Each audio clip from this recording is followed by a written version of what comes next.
أن سيدنا وحبيبنا وشفيعنا ومولانا محمدا عبده ورسوله صلى الله عليه وعلى آله وأصحابه وأزواجه وذرياته وبارك وسلم تسليما كثيرا كثيرا.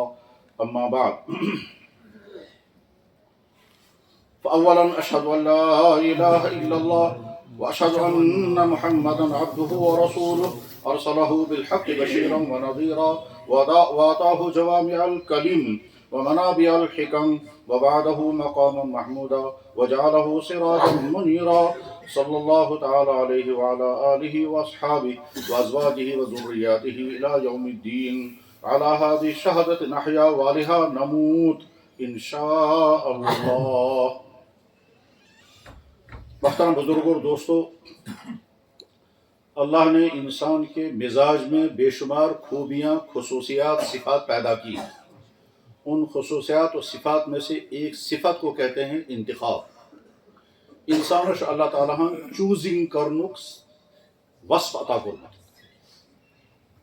چیز منتخب کرنا. اور منتخب کرنے کے لیے انسان سوچتا ہے، سوچنے کے بعد انتخاب کرتا ہے.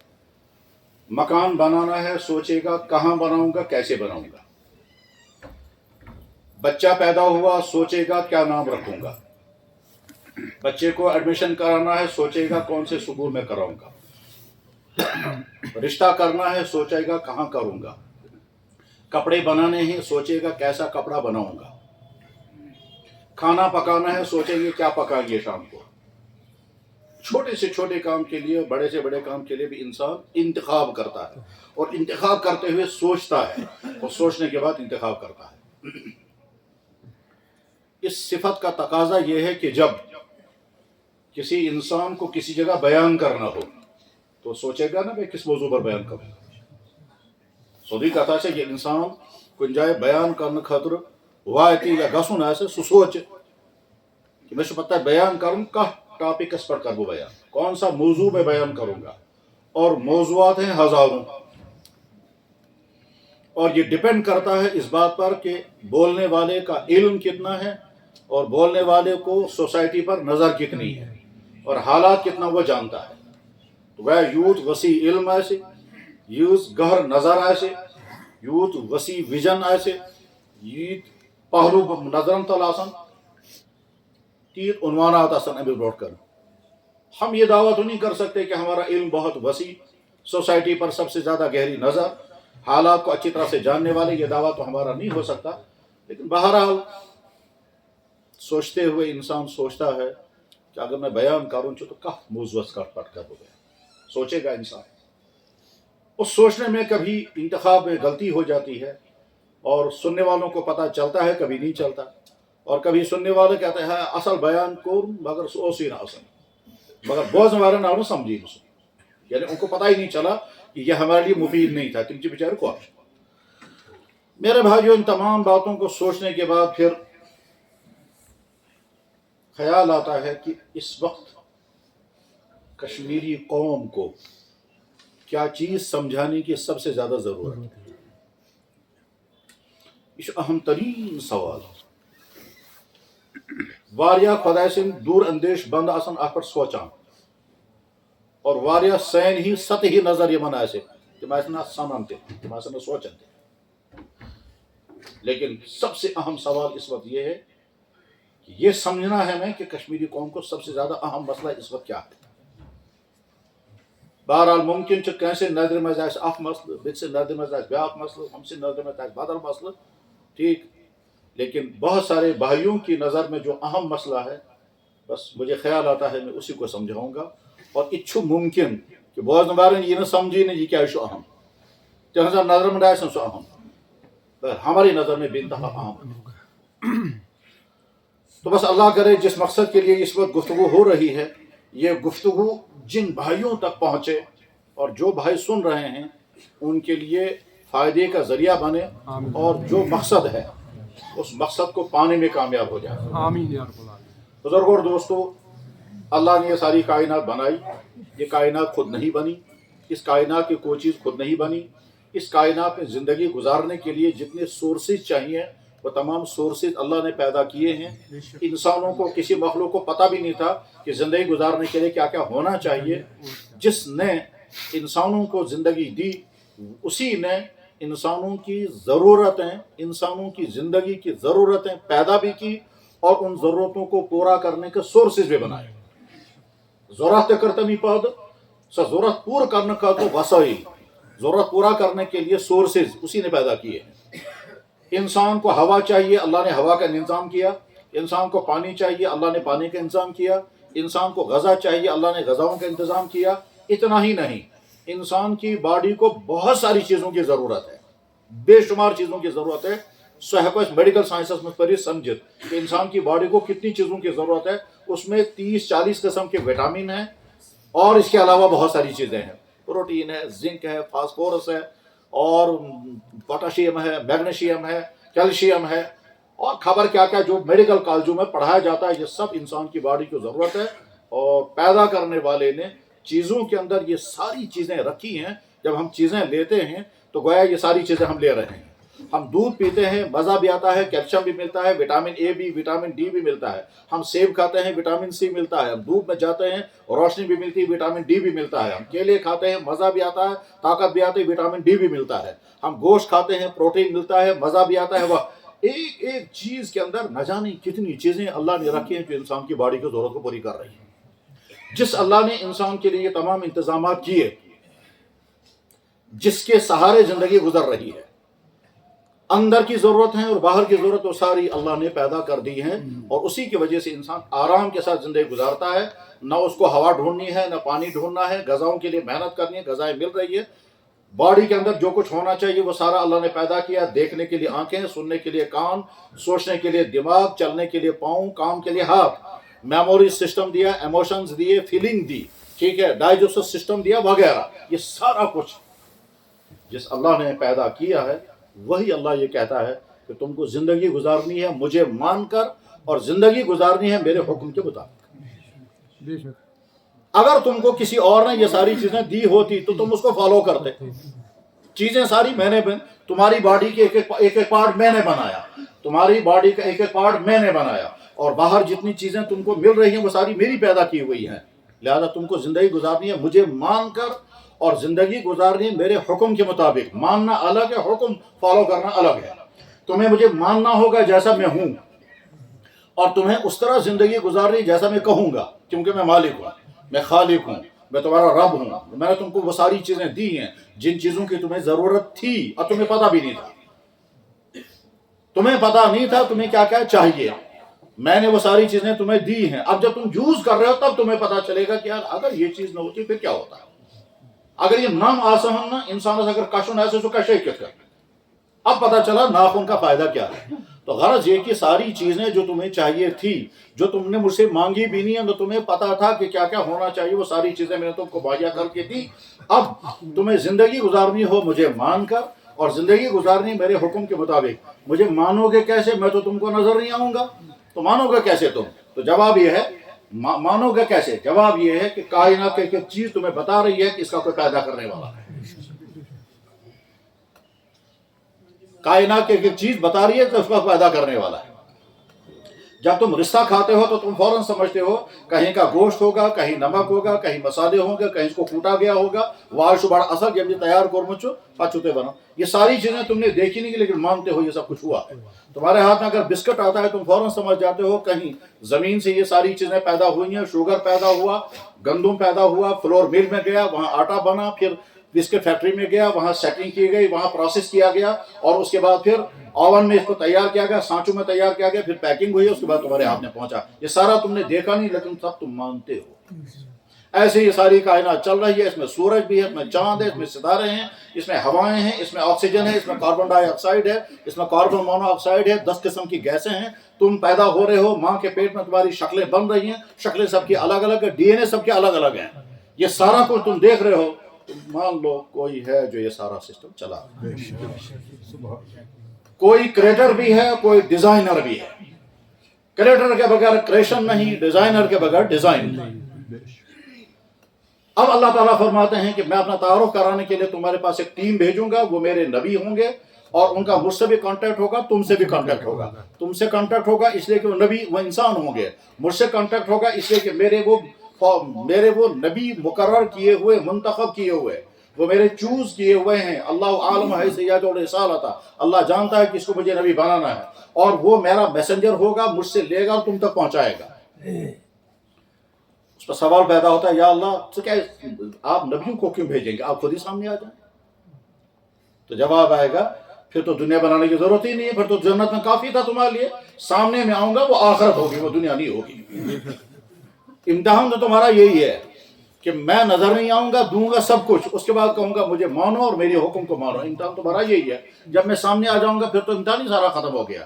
بچہ کہے گا جناب آنسر میں لکھوں گا مگر بلیک بورڈ پر سارا جواب لکھ دیجئے، اس کے بعد میں آنسر لکھوں گا. تو جواب پھر تو امتحان ہی نہیں ہے. امتحان تو تبھی ہے جب سامنے آنسر کہیں نہیں ہے، تب آپ ایگزامینیشن ہال میں کامیاب ہو جائے، تب آپ کا آنسر مانا جائے گا. اشوانا بہت تو کتاب پاتلے کو سوری جواب اب کرزو میں پاس بس تیرے کیا جواب. اب جب اللہ تعالیٰ شاہ نے اس کائنات کو بنایا اور کائنات کو بنا کر ہمارے لیے سوٹیبل کائنات بنائی، سوٹیبل کائنات بنائی. جو لوگ نیٹ چلاتے ہیں، جو لوگ ویب سائٹیں دیکھتے ہیں، جو لوگ جغرافیہ پڑھتے ہیں، وہ معلوم کرو کائنات کتنی بڑی ہے. کائنات کتنی بڑی ہے، اتنی بڑی کائنات. پڑھتے پڑھتے سمجھتے سمجھتے دماغ ڈوب جائے گا، تھک جاؤ گے، کنٹرول نہیں ہو پائے گا. نہیں یہ انسان احاطہ کر سکے گا کتنی بڑی کائنات ہے. اتنی بڑی کائنات میں انسان کو زندگی گزارنے کے سورسز صرف زمین پر ہے اور کہیں نہیں ہے. زمین پر زندگی گزارنے کے لیے جو کچھ چاہیے تھا اور کائنات میں کہیں نہیں ہے. تو کوئی تو ہے نا جس نے کائنات میں کہیں یہ سارے سورسز پیدا نہیں کیے، صرف زمین پر یہ سارے سورسز پیدا کیے.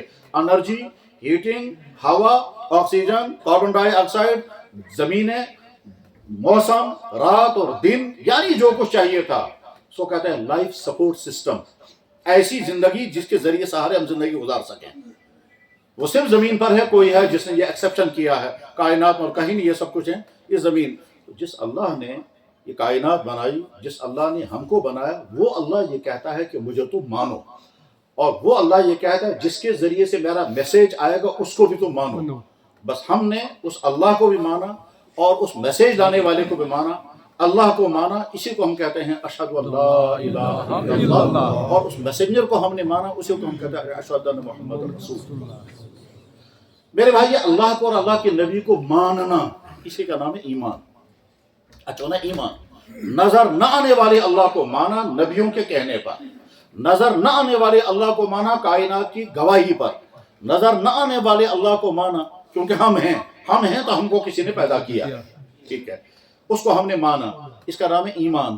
اس کے نبی کو مانا، اس کا نام ہے ایمان. یہ ایمان دو طرح سے انسان کو ملتا ہے. یا تو یہ ایمان ملتا ہے کہ اللہ نے پیدا کیا ایمان والے کے گھر پہ، مسلمان کے گھر میں پیدا ہو گیا، گھر میں ایمان مل گیا.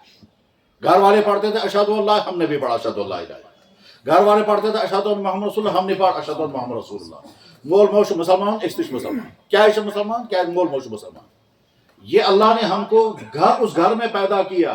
ہمیں کچھ پتا نہیں تھا دنیا میں کیا کیا ہے. اللہ نے اس گھر میں پیدا کیا. گھر میں ہم کو شعوری طور پر، غیر شعوری طور پر، سوچ سمجھ کر، بغیر سوچ سمجھے کچھ نہیں مگر ایمان گھر میں مل گیا.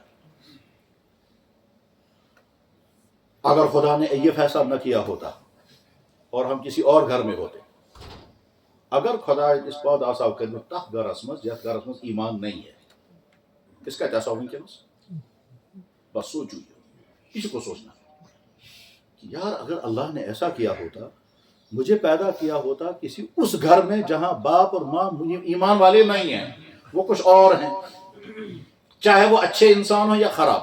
ہم مان کر چلے بہت اچھے انسان، بہت اچھی انسانیت ان کے اندر، شریف، آنیسٹ، نرم مزاج، ٹھیک ہے، اور ساری صفات جو اچھی صفات انسانوں کے اندر ہوتی ہے، ساری اچھی کوالٹیز جو انسانوں کے اندر ہوتی ہے وہ ساری ان کے اندر تھیں، مگر وہ نہ اللہ کو مانتے نہ اللہ کے نبی کو. وہ کسی اور کو فالو کرتے تھے، وہ کسی اور کو سجدہ کرتے تھے، یا کسی کو بھی نہیں مانتے تھے. وہ اتھیسٹ تھے، وہ کمیونسٹ تھے، وہ جیو تھے، وہ کرسچن تھے، وہ پتھروں کو پوجنے والے تھے، کوئی اور تھے، اور بہت اچھے انسان تھے اس گھر میں پیدا ہوئے.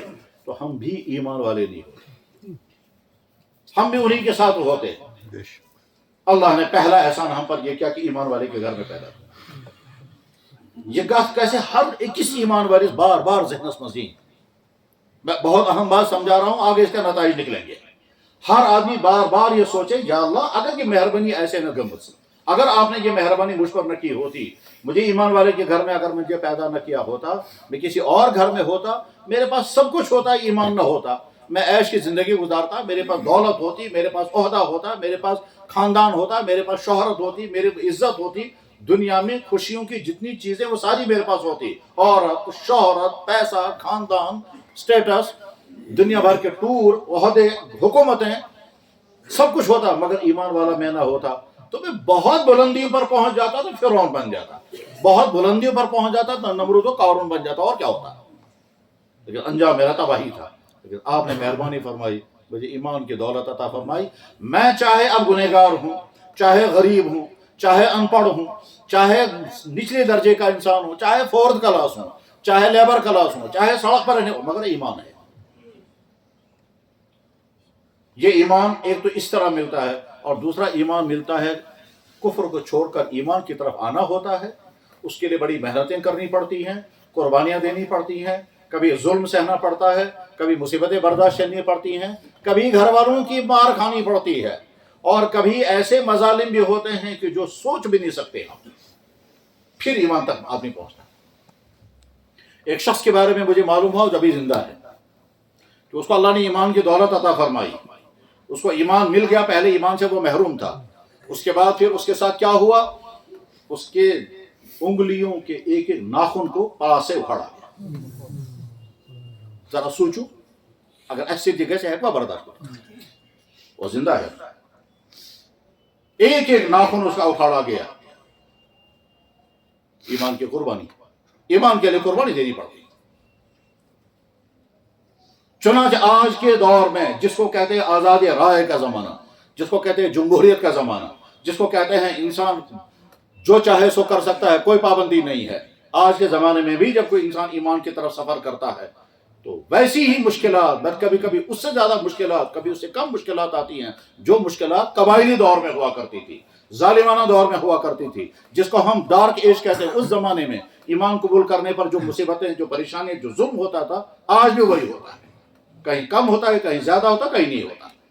تو ایمان دنیا میں ملتا ہے دو طرح سے. ایک تو ایمان والے کے گھر میں پیدا ہوئے تو ایمان مل گیا، ہم اس پر پہلی کیٹیگری. مجھے اس ٹاپک پر بات نہیں کرنی ہے کہ جو غیر مسلم ہیں وہ یہ اعتراض کرتے ہیں کہ اگر تم مسلمان ہو تو تمہارا کیا کمال ہے، تم کو خدا نے پیدا کیا مسلمان کے گھر میں، ہم کو پیدا کیا اس گھر میں، ہم بھی اگر مسلمان کے گھر میں پیدا ہوتے ہم بھی مسلمان ہوتے. تو اب جب اس گھر میں ہم کو اللہ نے پیدا کیا تو ہمارا کیا قصور ہے، اس نے ہمارے ساتھ یہ ظلم کیوں کیا؟ اس سوال کا جواب ان کو دینا ہے، آپ کو نہیں. ہمیں تو اپنا کیس سمجھنا ہے. ہمارا کیس یہ ہے کہ یا اللہ آپ نے بڑا احسان فرمایا، ہم کو ایمان والے کے گھر میں پیدا کیا، گھر کے اندر ایمان کی نعمت، ایمان کی دولت مل گئی.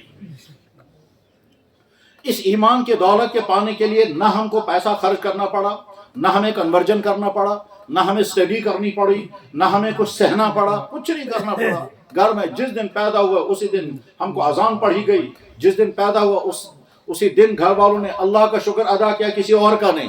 اور جس دن پیدا ہوا اس کے کچھ دن بعد ہمارا ختنہ ہو گیا، کیونکہ ہم مسلمان تھے. مسلمان کی اہم ترین نشانی ہے ختنہ حال.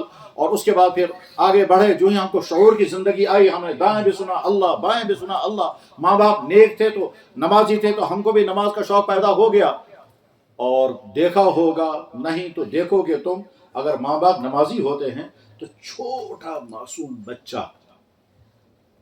معصوم بچہ جب وہ کھڑا ہوتا ہے اور گرتا ہے، کھڑا ہوتا ہے گرتا ہے، جو ہی وہ محسوس کرتا ہے اب میں ٹکنے لگا، تو ماں باپ کو دیکھ کر وہ بھی سجدہ کرتا ہے.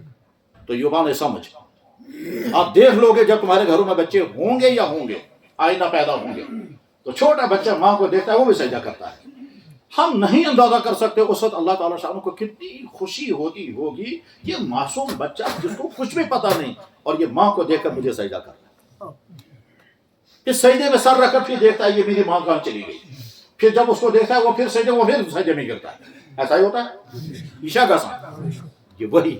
یہ کب ہوا؟ یہ اس لیے کہ ایمان والے کے گھر میں اللہ نے پیدا کیا. اگر کسی اور گھر میں ہوتا تو وہ بچہ وہی کرتا جو ان کو کرتا ہوا دیکھتا جو اس کے بڑے تھے. تو اللہ نے یہ ایمان کی دولت ہمیں عطا فرمائی ہے.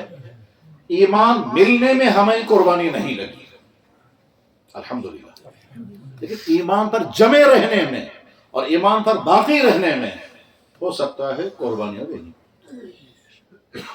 کیوں قربانیاں دینی پڑیں گی؟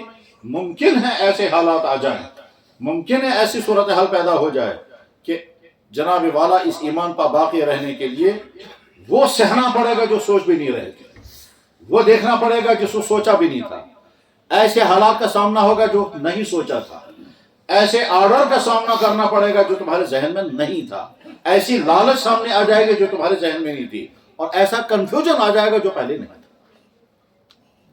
ایک ایک جملے کے پیچھے لاجک ہے، ایک ایک جملے کے پیچھے ڈیٹیل ہے. ایسا ہو سکتا ہے کہ ایمان پانے میں تو کوئی مشکل نہیں آئی، ایمان کے باقی رہنے میں مشکلات آ جائیں گی.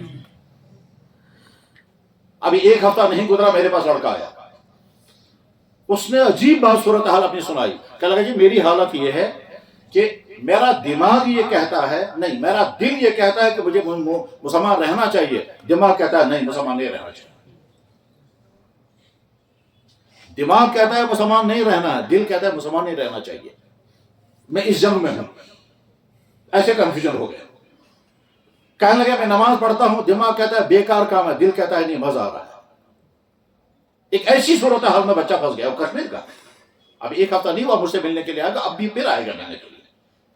تو گویا ایک ایسے امتحان کا وہ شکار ہو گیا ہے. اب پتہ نہیں آگے اس کا امتحان بچے گا یا نہیں بچے گا، اب وہ دماغ کی بات مانے گا یا دل کی بات مانے گا. کیا ایسا ہو سکتا ہے کہ دل اور دماغ کی جنگ آپس میں ہو جائے؟ کہاں ایسا ہو سکتا ہے.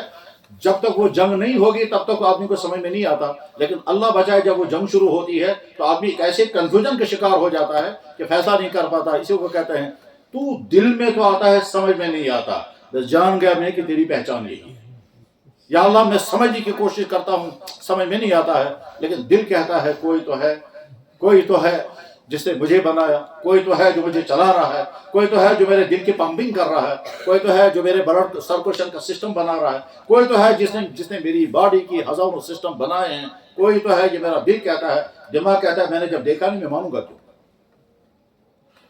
تو میں سمجھا رہا ہوں یہ کہ میرے بھائیو، اللہ نے ہم کو ایمان کی نعمت، ایمان کی دولت عطا فرمائی ہے الحمدللہ رب العالمین. اب اگلی زندگی میں سفر جب آئے گا، اس سفر میں ہو سکتا ہے ایسے حالات سامنے آئیں انڈیویجول زندگی میں، ذاتی طور پر یا باہر ہو سکتا ہے. یہ بازار ہوگا، یہ ہسپتال ہوگا، یہ کوئی آفس ہوگا، یہ کوئی سکول ہوگا، یہ کوئی انسٹیٹیوٹ ہوگا، یہ کوئی ملازمت لینے کی جگہ ہوگی، اور وہاں انسان کے لیے امتحان آئے کہ تم ایمان پر رہو گے تو یہ نہیں ملے گا، اور اگر یہ رکھنا ہے تو یہ کرنا پڑے گا، اور یہ کرنا پڑے گا تو ایمان ختم ہو جائے گا. جب حکم آئے گا فلانا کام آپ کو کرنا ہے اور وہ چیز ہوگی ایمان کو ختم کرنے والی، اب اس ایمان والے کو سوچنا ہے مجھے یہ کام کرنا ہے یا نہیں کروں گا تو یہ پریشانیاں آئیں گی، نہیں کروں گا تو یہ امتحان آئے گا، نہیں کروں گا تو یہ حالات آئیں گے، کروں گا تو ایمان چھن جائے گا. وہ ہے امتحان. اللہ کرے یہ بات سمجھ میں آ جائے. میں کیا سمجھانے کی کوشش کروں. جب آرڈر آئے گا فلانی چیز آپ پریئر میں پڑھیں گے تو آرڈر لکھنے والا بھی مسلمان، آرڈر جس کے نام جا رہا ہے وہ بھی مسلمان، وہ اپنی سٹاف کو جمع کر کے کہتا ہے یہ کرنا، یہ بھی مسلمان، اور جن سے کروا رہے ہیں وہ بھی مسلمان. اور یہ جو کچھ سارا ہے وہ سارا کا سارا اگر ایمان کو ختم کرنے والا ہوگا تو ان تمام کے لیے امتحان آ گیا. اب وہ کیا کرے گا؟ قرآن کریم میں اللہ تعالیٰ شان فرماتے ہیں وَدَّ كَثِيرٌ مِّنْ أَهْلِ الْكِتَابِ لَوْ يَرُدُّونَكُم مِّن بَعْدِ إِيمَانِكُمْ. بہت سارے لوگ چاہیں گے کہ تم اپنی ایمان پر باقی نہ رہ پاؤ. میرے بھائیوں، ہم کشمیریوں کو ایمان کی دولت کیسے ملی تھی؟ ان کشمیریوں کو سمجھنا بہت زیادہ ضروری ہے کہ ہمیں یہ ایمان کی دولت، ہم تک اسلام کی نعمت آئی کیسے تھی. اور کتنے افسوسناک حالت میں وہ بھائی ہیں کہ جو دسیوں قسم کی چیزیں پڑھتے ہیں، جو نیٹ بھی چلاتے ہیں، چلنے بھی دیکھتے ہیں، فیس بک بھی چلاتے ہیں، لٹریچر بھی پڑھتے ہیں، لیکن یہ نہیں پڑھتے کہ یہ ایمان کی دولت ہم تک آئی کیسے ہے. جس سہارے سے ہم مسلمان ہیں اس کو کیوں نہیں پڑھنے کو تیار ہیں؟ آپ کیوں نہیں ڈھونڈتے ہیں اس کو کہ بھائی اگر ہمارے اس خطے میں ایمان اور اسلام پہنچا، یہ آیا کیسے ہے اور آیا کیسے، تو اب ہماری ذمہ داری کیا ہے؟ وہ شخص جس کے پاس ڈگریاں ہیں، وہ شخص جس کے پاس عہدے ہیں، وہ شخص جس کے پاس دولتیں ہیں، وہ شخص جو عیش کی زندگی گزار رہا ہے، ان سب کے ساتھ اگر وہ یہ جاننے کو تیار نہیں ہے کہ ایمان میں مسلمان اور اسلام مجھ تک کیسے پہنچا ہے اور ہماری نسلوں تک ایمان آگے کیسے پیچھے کیسے آئے اور آگے کیسے بڑھے گا، تو یہ تو جانور ہے. جانور بھی بہت اچھی طرح سے کھاتا بھی ہے، پیتا بھی ہے، شخص کی ضرورتیں پوری کرتا ہے، اولاد بھی پالتا ہے، گھونسلہ بھی بناتا ہے، زندہ گزر رہا ہے. تو یہ بھی وہی ہے، ہاں انسان کی شکل میں یہ کرسی پر بیٹھا ہوا ہے. لیکن اگر یہ سب کچھ سوچنے کو تیار نہیں ہے تو پھر جیسے جانوروں سے کچھ پرواہ نہیں، میں آیا کہاں سے اور آگے مجھے جانا کہاں ہے، اسی طرح سے یہ بھی ہے. جانور بیچارہ گھاس کھاتا ہے، یہ ڈشیں کھا رہا ہے. جانور بیچارہ گھاس پر بیٹھتا ہے، یہ کرسی پر بیٹھا ہے. جانور بھی صبح اٹھتا ہے، نکلتا ہے، باہر کھاتا ہے، شام کو آ کر کے کچھ گوبر نکالتا ہے، سو جاتا ہے، صبح اٹھ کر کے جاتا ہے. یہ بھی انسان ایسا ہے. کیسے سوچا میرے پاس ڈگری آ گئی، ڈگری آنے کے بعد کرسی مل گئی، کرسی کے بعد اب مجھے کیا کرنا ہے، جاب کرنا ہے، بزنس کرنا ہے، پیسہ کما رہا ہوں، شام کو آ کے کھا رہا ہوں، کھانا کھا رہا ہوں، نماز پڑھی تو ٹھیک ہے، نہیں نماز پڑھی تو ٹھیک ہے، شام کو سوئے، صبح کو اٹھے، پیٹ بھی خالی کیا، وہ بھی خالی کیا، صبح ہو گئی، شام ہو گئی، یہی کرتے کرتے مر جائیں گے، ختم ہو گیا. لیکن ایمان والا یہ سوچے گا کہ ہم مسلمان ہیں، اللہ نے ایمان کی دولت ہمیں عطا فرمائی، یہ اسلام ہم تک پہنچا کیسے ہے. تو ظاہر ہے مجھے اس کی ڈیٹیل بیان کرنے کا وقت نہیں ہے، بہرحال لیکن بات یہ سمجھنی ضروری ہے، ہم کشمیریوں کو اسلام کی دولت ملی ہے، اس میں اللہ کا ایک خصوصی فضل ہوا، ہمارے پرانے بزرگوں کی قربانیاں لگی ہیں، اور ہمارے جن کی نسلیں ہم ہیں ان ہماری ان نسلوں، ان زمانے کے انسانوں کا پر اللہ کا فضل ہوا، اللہ کا رحم ہوا، ان کی عقل مندی تھی، انہوں نے اپنی وہ پرانی گندی زندگی چھوڑ دی اور ایمان قبول کر لیا. سمجھ لیجیے میں کیا کہہ رہا ہوں، پرانی گندی زندگی چھوڑ دی، پرانی وہ بری زندگی چھوڑ دی اور ایمان والی زندگی اختیار کر لی. لفظ یاد رکھیں اچھی طرح سے. ہمارے اس زمانے کے اگر ہم ہوتے کیا پتا ہم مانتے بھی نہیں، یہ بھی ہو سکتا تھا. فرض کیجئے ہم اس گاؤں میں زندہ ہوں، اس زمانے میں جس زمانے میں یا عبد الرحمن بلبل آئے یا شاہ ہمدان آئے یا شاہ ہمدان کا بھیجا ہوا کوئی انسان ہمارے گاؤں میں آیا اور اس نے اسلام کی دعوت دینی شروع کی، ٹھیک ہے نا، ہم اس زمانے میں ہوتے اور انکار کر دیتے؟ ہو سکتا تھا. جیسے اس زمانے میں بے شمار لوگ ایسے رہے ہیں، بہت بڑے بڑے اپنے مذہب کے ماہرین بحث کرنے کے لیے آئے ہیں، یا بیجباڑا میں بہت بڑا اڈا تھا ان کا، اور بڑے زبردست ماہرین تھے وہ اپنے مذہب کے، وہ مناظرے بھی کرتے تھے. یہ جو زین الدین بابا صاحب ہیں وہ بہت بڑے مناظر تھے، کشمیریوں نے سجدے تو کیے وہاں، لیکن ان کا کارنامہ نہیں سمجھا کہ انہوں نے کام کیا کیا ہے. خود شاہ ہمدان رحمہ اللہ تعالیٰ نے اس زمانے کے بڑے مذہبی پادری کے ساتھ بڑا لمبا مناظرہ کیا تھا، اس کے بعد اس نے اسلام قبول کیا تھا. ہو سکتا تھا کہ ہم اس زمانے میں ہوتے اور ان کی بات نہ مانتے اور رہتے اسے کفر میں، لیکن ہم نہیں تھے، ہمارے آبا و اجداد تھے. وہ آبا و اجداد پر اللہ نے کرم فرمایا، اللہ کی مہربانی ہوئی، ان کا ذہن آمادہ ہوا، آگے سے جو دعوت دینے والا تو اسے دعوت دی، تو اللہ کے بھیجے ہوئے اس بندے کی دعوت اللہ کی طرف سے ذہن کھل گیا، اس آدمی نے قبول کر لیا. اس بیچ میں نہ کوئی پریشر تھا، نہ کوئی دھوکہ تھا، نہ دباؤ تھا، نہ لالچ تھا، نہ تلوار تھی، کچھ نہیں تھا، اور انہوں نے ایمان قبول کیا. پھر وہ اچھے مسلمان بنے یا کمزور مسلمان رہے، ایمان قبول کر لیا، ان کی نسل چلتے چلتے ہم ان کی نسل.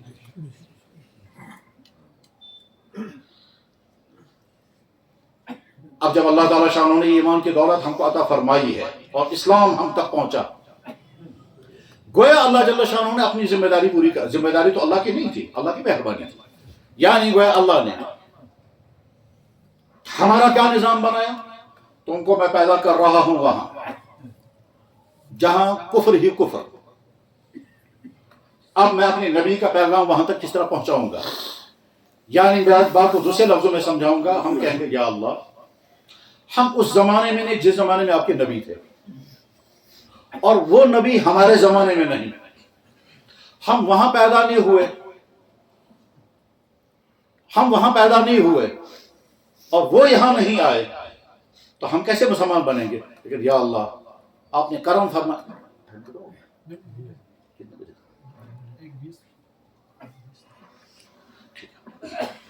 تو میرے بھائی اللہ جل شانہ نے اللہ کے نبی کو یہاں نہیں بھیجا, ہم کو اس زمانے میں پیدا نہیں کیا. ٹھیک ہے, اللہ کے نبی عرب میں آئے, وہاں انہوں نے اسلام پھیلایا, لاکھوں مسلمان بنے, ان مسلمانوں نے پھر اگلے والوں کو اسلام پہنچایا. پھر وہ جو صحابہ تھے انہیں ملکوں کے سفر کیے, یہاں تک کہ جہاں تک وہ جا سکے وہاں تک وہ پہنچے. اس میں انہوں نے یہ نہیں دیکھا کہ ہمیں مکہ میں رہنا ہے, مدینہ میں رہنا ہے, نہیں, ہم تو اب نہ مکے کے رہنے کے لیے اور نہ مدینہ رہنے کے لیے, ہم تو دنیا بھر میں اللہ کے نبی کے نمائندہ بن کر رہیں گے, اور جہاں ہمیں پہنچنا پڑے وہاں پہنچیں گے. اور ابو ایوب انصاری صحابی ہیں جنہوں نے اللہ کے نبی کو اپنے گھر میں مہمان بنایا تھا جب اللہ کے نبی مدینہ پہنچے, اور ابو ایوب انصاری کے گھر میں آپ نے قیام کیا. ان کو کہتے ہیں میزبان رسول. حضور کا گھر نہیں تھا مدینہ منورہ میں, جب اللہ کے نبی وہاں مدینہ آئے تو ابو ایوب انصاری کے گھر میں قیام کیا. اسی ابو ایوب انصاری کے گھر میں قیام کے زمانے میں مسجد نبی بنی. اسی قیام کے زمانے میں بڑے بڑے فیصلے ہوئے ہیں جو مدینہ کے فیصلے ہوئے. انہی کے گھر میں رہتے ہوئے اسلامی ریاست قائم ہوئی. مدینہ کی اسلامی ریاست کا فیصلہ ان کے گھر میں ہوا. یہ ابو ایوب انصاری رضی اللہ عنہ حضور کے زمانے, پورے زمانے میں رہے, پھر صدیق اکبر کے زمانے میں رہے, پھر صدیق فاروق اعظم کے زمانے میں رہے, پھر عمر فاروق خلافت راشدہ کے زمانہ سارا گزر گیا, پھر امیر معاویہ کے زمانے میں بھی تھے یہ, اور بڑھاپے میں تھے. امیر معاویہ رضی اللہ تعالیٰ عنہ نے اپنے زمانے میں فوج روانہ کی ترکی, روم, تو روم اسلام پہنچانا ہے. ابو ایوب انصاری بوڑھے تھے, انہوں نے کہا میں بھی جاؤں. وہ تو مدینے کے رہنے والے تھے, مدینے کا گھر حضور کا ان کا گھر ان کا مہمان کھانا رہا ہے, میں بھی جاؤں.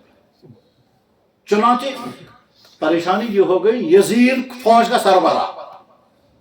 ابو ایوب انصاری نے کہا میں تیار, مجھے یہ نہیں دیکھنا سربراہ کون ہے, مجھے یہ دیکھنا کہ میں جہاں دور سے دور تک جا سکتا ہوں. چنانچہ یزید, امیر معاویہ رضی اللہ عنہ کا بیٹا یزید ہے فوج کا سربراہ, اور ابو ایوب انصاری ہے ماتحت.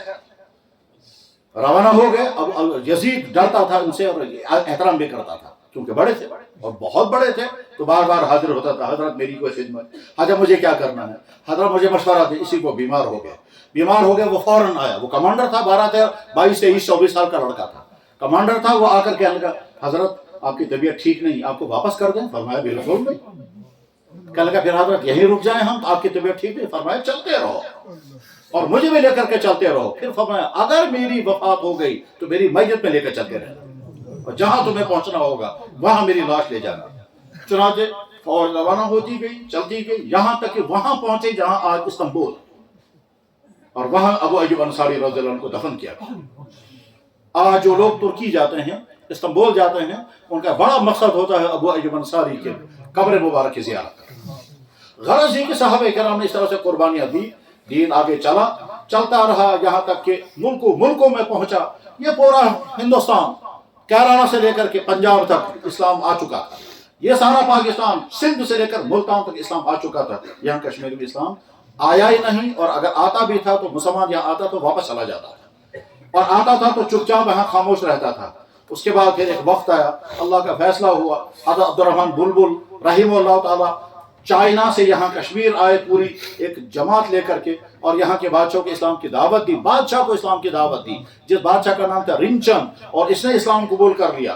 پھر عبد الرحمن بلبل یہیں کشمیر میں رہے, پھر 2-2.5 سال تک وہ زندہ رہے. ان کے رہنے پر لوگ خود بخود آتے تھے, ان سے بات کرتے تھے. ان کی روحانی شخصیت, ان کی دینی شخصیت, ان کی پرکش شخصیت, اوپر سے اللہ کی مہربانی, اور ان ہمارے پرانے کشمیریوں کی خوش قسمتی, یہ ساری باتیں جمع ہو گئی. کیا اس کو کہتے ہیں ڈاکٹر کی مہربانی, اللہ کا فیصلہ, دوا تو بھی برابر, ٹیسٹ آئے برابر, بیمارن کو دوا گو ٹھیک. اسی طرح سے اللہ کی مہربانی, ان بزرگوں کا سفر, ان کی دعائیں, یہاں کے پرانے لوگوں کی خوشمتی, یہ ساری چیزیں جمع ہو گئی. یہاں اسلام پھیلنے لگا. پھر شاہ ہمدان رحمہ اللہ تعالیٰ تشریف لائے, تو یہاں ہزاروں لوگوں نے اسلام قبول کیا. پھر ان کے بیٹے میر محمد ہمدانی آئے, اس پر ہزاروں لوگوں نے اسلام قبول کیا. اس طرح سے اسلام کی دولت اور نعمت ہم کو ملی ہے. اس زمانے میں نہ کوئی تلوار چلی, نہ کوئی دھوکہ دیا گیا, نہ کوئی کنورجن زبردستی ہوا, نہ کوئی لالچ دیا گیا, نہ کوئی کنفیوز کیا گیا. ایسا کچھ نہیں ہے. اس طرح سے بالکل کھلے دماغ کے ساتھ, اچھی طرح سوچ سمجھ کر, اسلام کی فلسفی, اسلام کے لاجوں کو سمجھ کر, اور اس سے پہلے جو غلط طرز زندگی یہاں تھا، جو غلط طرز زندگی یہاں تھا، وہ غلط طرز زندگی کیا تھا؟ یہاں تو چشمے کو بھی کہتے تھے یہ خدا ہے، درختوں کو کہتے تھے یہ خدا ہے، پتھروں کو اپنے ہاتھ گڑ کر کیا کہتے تھے یہ خدا ہے، اور نہ جانے کیا کیا، یہاں تک کہ اگر کہیں جڑی بوٹی ہوتی تھی اس کو کہتے تھے یہ خدا ہے، کہیں جنگلوں میں گھوبا بنائی گئی کہا یہاں بھی خدا ہے۔ اس مخلوقات کے خدا کے تصور کو چھوڑ کر کے پھر اللہ نے ہم کو اپنے سامنے جھکنے والا بنایا۔ وہ ایک سجدہ جسے گراں سمجھتا ہے تو دیتا ہے ان 1000 سجدوں سے آدمی کو نجات۔ تو ایمان کی دولت ہمیں مل گئی، الحمدللہ رب العالمین۔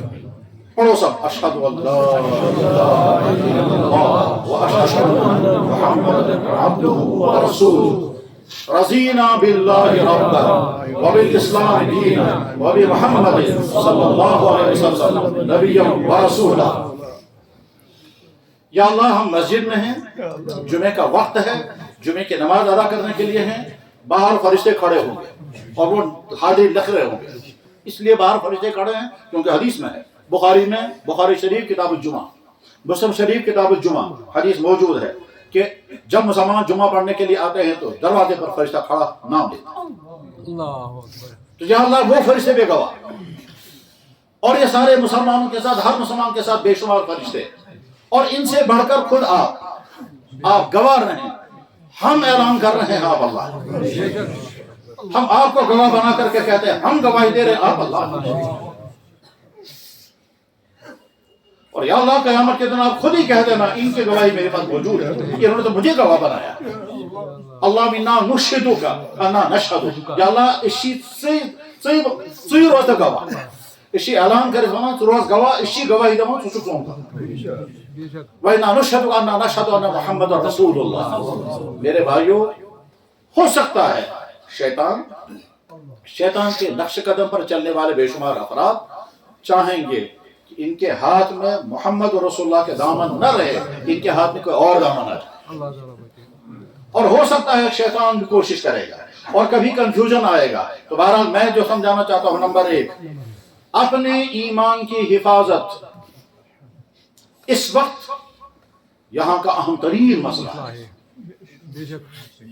خطرات کہاں سے ہیں؟ جواب شیطان ہے اور شیطانی بے شمار ایجنٹ ہیں۔ ان میں آپ کے ہاتھوں میں یہ جو موبائل ہیں، ان موبائلوں میں بے شمار افراد کی مہم یہی چل رہی ہے، کوئی ایتھیزم کے نام پر آئے گا، کوئی ایکس مسلم کے نام پر آئے گا، کوئی ایگنوسٹک کے نام پر آئے گا، کوئی سیکولر کے نام پر آئے گا، اور نہ جانے کس نام پر آئے گا، اور وہ کنفیوز کرنے کے لیے پوری مہارت، کنفیوز کرنے کے لیے پوری تیاریوں کے ساتھ آئیں گے، اور اتنے قابل ہیں وہ اپنے اس فیلڈ میں کہ مضبوط سے مضبوط ایمان والے کا ایمان بگڑ سکتا ہے۔ یعنی ایسا ہو سکتا ہے کہ جھوٹے مقدمے کا قابل وکیل، سمجھو میں کیا کہہ رہا ہوں، جھوٹے مقدمے کا قابل وکیل اپنے جھوٹے کیس کو ثابت کر دے گا، اور سچے مقدمے کا کمزور وکیل ہار جائے گا۔ یعنی ایسا ہو سکتا ہے آپ کہیں گے ہم اللہ کو ماننے والے ہیں، ٹھیک ہے، اور اگلا والا جو ہے وہ کنفیوز کرنے کے لیے بہت ماہر ہے، وہ سیکنڈوں میں تم کو کنفیوز کر دے گا۔ تو جھوٹے مقدمے کا قابل وکیل، جھوٹے مقدمے میں بولنے والا ماہر، اس طرح سے بولے گا کہ آپ کو اپنے شک میں ڈال دے گا۔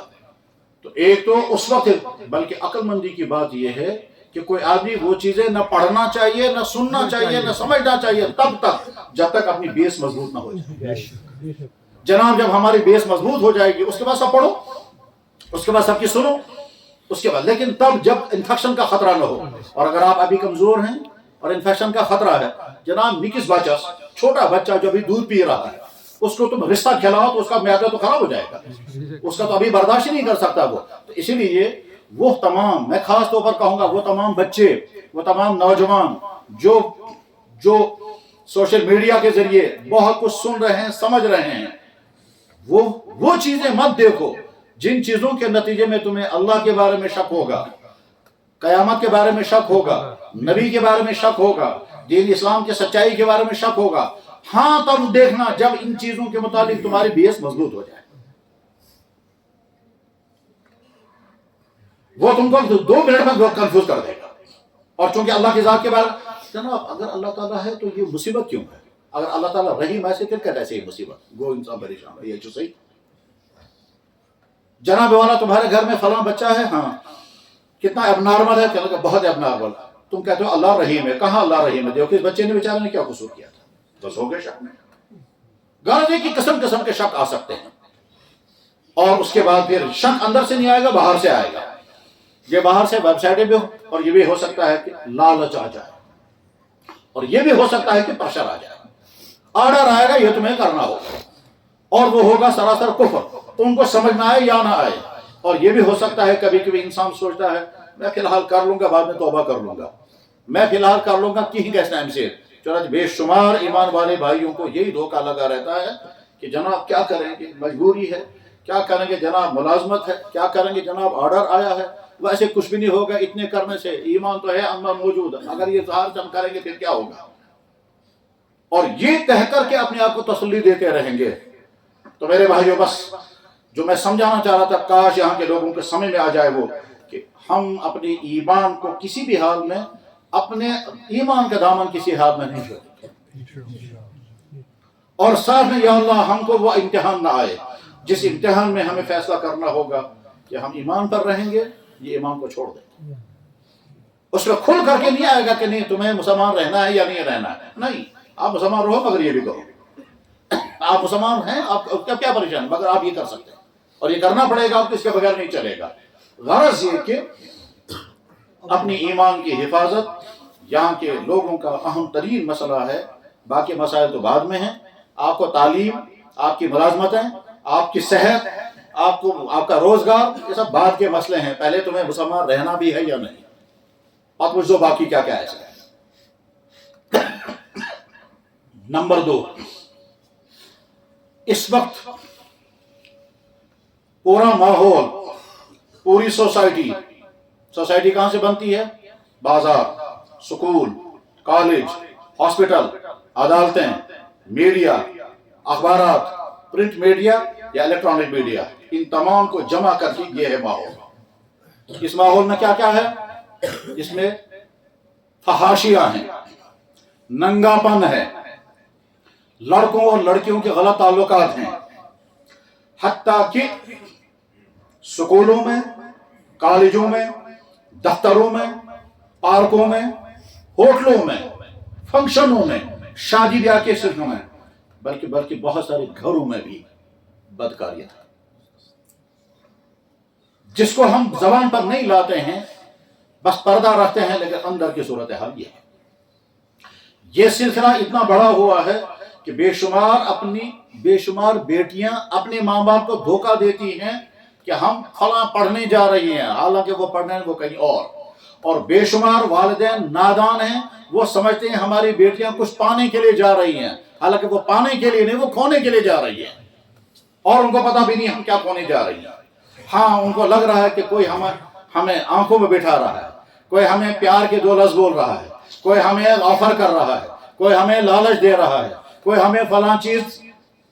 اس چکر میں آ کر کے ایک ماحول یہ ہے، پورے معاشرے میں چاروں طرف فیشن کا سیلاب ہے. لڑکے فخر کے ساتھ لڑکیاں بننا چاہتی ہیں، اور لڑکیاں فخر کے ساتھ لڑکوں کا لباس پہن رہی ہیں. ٹھیک ہے، ہمارے نبی نے 1400 سال پہلے یہ بات بیان کر دی تھی، لعنت ان مردوں پر جو عورتوں جیسا لباس پہنے، اور لعنت ان عورتوں پر جو مردوں جیسا لباس پہنے.